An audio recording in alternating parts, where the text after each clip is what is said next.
Cuba belajar respect kan. Belajar menghormati pandangan orang lain. Saya tak nak ambil vaksin Ustaz. Terpulanglah. Itu awak punya pandangan. Kan?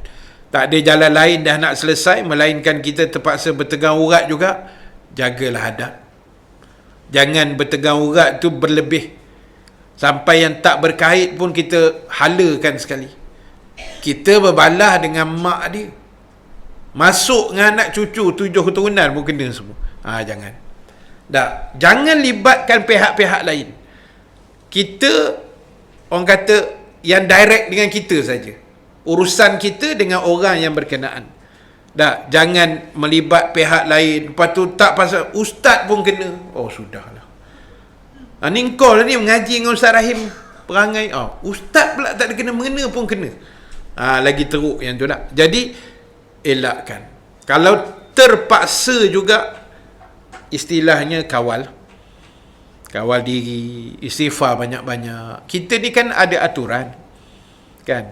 Kita ni kan banyak petua-petua yang Rasulullah ajar. Kalau ni angin nak buat apa, kalau nak tengah marah macam ni nak buat, kalau macam ni apa kaedah, kan banyak agama ajar kita. Jadi peganglah pesanan-pesanan Nabi ni, sebab apa yang Rasulullah sebut tak ada yang silap. Dalam hadis saya baca malam tadi, kuliah maghrib dekat kampung Merbau Sempak, dekat dengan rumah saya lah. Di hujung satu hadis tu Nabi sebut, tidak ada yang keluar dari mulutku, sambil Nabi angkat jari dia tunjuk kat mulut dia. Bila ada orang kafir Quraisy pertikaikan sahabat Nabi nama Abdullah bin Amru. Abdullah bin Amru ni kerja dia, apa Nabi cakap semua dia tulis. Semua dia catat. Dia takut lupa kan. Tulis.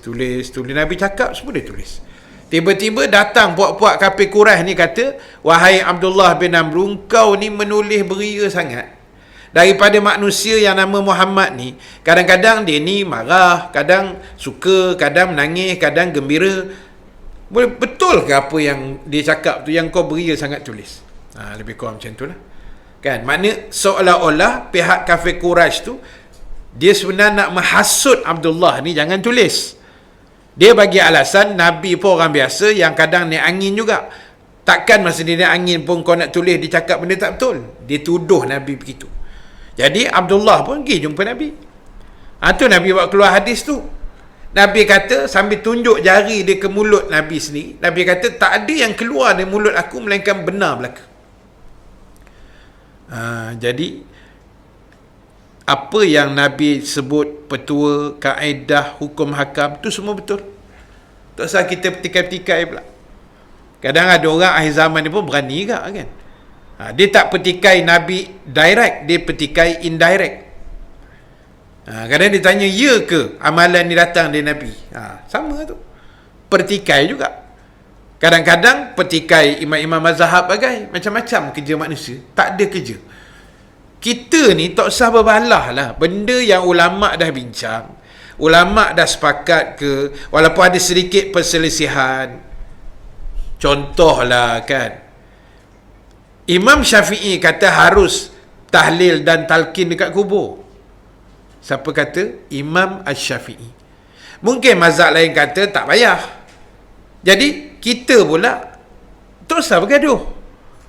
Tak ada talqin dalam Islam. Imam Syafi'i kata ada. Imam Syafi'i kata boleh. Harus, makna boleh buat lah. Walaupun tidak sunnah, tapi boleh buat, dapat pahala. Talqin ni bukan kita menyanyi lagu entah apa-apa. Kita baca Quran, baca Yasin, berzikir, istighfar, la ilaha illallah, tahlil. Tak ada apa masalah. Bergaduh, saya tak nak talqin, tak nak, tanam balik. Jangan marah orang yang nak. Nampak? Penyakit orang hari ni, dia tak nak buat, dia racun orang jangan buat. Kan jahat nama dia tu. Saya tak nak baca kunut, tak nak, lepas rakaat kedua Allah Akbar terus terjun sujud. Dah tak mau sangat. Yang orang tak ada tangan kau marah pasal apa? Orang tu baca doa tau. Doa kunut, cuba tengok makna ni. Tuan-tuan ingat calang-calang ke makna doa kunut tu? Cuba tengok satu-satu balik. Allahumma hdina fi man hadait. Pagi buta minta hidayah. Takut kita ni sesat. takut siang saat kita apa benda tak elok kita buat tak. Pagi-pagi, Allahumma hdina fi man hadait. Ya Allah, tunjukkan kami hidayah, bagi kami hidayah seperti mana Engkau dah bagi pada orang yang dah terima hidayah. Wa afina fi man afait, afiatkan kami, sihatkan kami ya Allah, macam mana Engkau dah sihatkan orang lain. Kan doa elok-elok. Oh, saya tak nak baca Ustaz, Nabi tak baca. Sedap je ayat. Aku kalau jumpa aku ketuk dengan mikrofon ni. Kan geram pula tuan. Nabi ada masa baca kunut, ada masa Nabi dilupakan Allah. Allah programkan satu hari itu Nabi tak baca, terlupa. Sebagai pengajaran pada kita, kalau terlupa nak buat apa? Itu sebenarnya. Terlupa Nabi jadi hukum. Terlupa kita memang guyup. Memang dah pelupa. Dah terlupa Nabi baca, oh Jibril ingatkan, kau tak baca kunut tadi, kau kena sujud sahwi. Allah programkan Nabi terlupa, dilupakan seketika, supaya Allah tahu dah umat Muhammad besok ni ramai yang kaki pelupa ni. Kan? Jadi kalau terlupa baca kunut, apa nak buat? Ni sujud sahwi, Nabi dah tunjuk. Jadi kalau nak baca, baca. Tak nak baca, dan diam aja. Jangan marah orang lain baca. Itu penyakit nama dia. Nabi kata, cukuplah nak jadi dosa kalau kamu rajin sangat berbantah dengan orang. Macam tadi itulah. Berbantah orang tu buat, kita tak setuju. Dah kita tak nak buat, jangan bantah orang lain buat. Cuba belajar respect kan. Belajar menghormati pandangan orang lain. Saya tak nak ambil vaksin Ustaz. Terpulanglah. Itu awak punya pandangan. Tapi nanti akan jadi susah kan. Dah. Nak rentas negeri pun 2 dos. Dah kalau tak ada, duduklah kat USJ ni. Jangan ke mana-mana nak. Nak buat macam mana? Aturan dia begitu.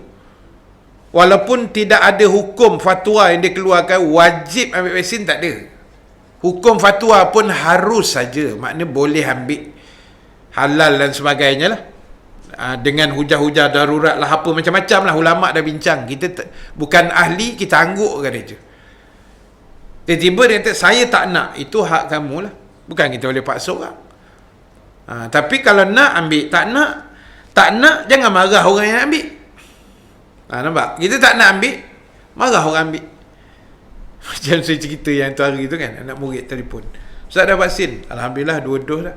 Ustaz ambil apa? Pfizer. 2 tahun lagi Ustaz mati.